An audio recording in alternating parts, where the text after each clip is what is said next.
এই লও, এখানে 1.5 লক্ষ টাকা আছে। এতগুলো টাকা? আমি করিম চাচার লগে কথা কইছি। করিম চাচার মার্কেটে 10টা দোকান আছে না, হ্যাঁ। ওইখান থেকে একটা দোকান আমি নিয়েছি। আর আমি অ্যাডভান্স দিয়েছি 50,000 টাকা। আর এখানে 1.5 লক্ষ টাকা আছে। এই টাকা দিয়ে তুমি দোকানের মাল কিনে কালকে থেকে দোকানটা চালু করো। এতগুলো টাকা কই পাইছো?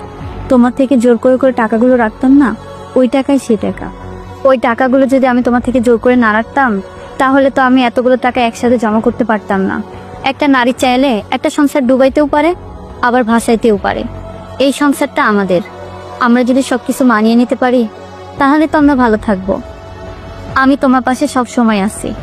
আমি দূর থেকে তোমার কষ্টগুলো সব দেখেছি। আমার আসলে কপালটাই ভালো, তোমার মতন একজন বউ পেয়েছি।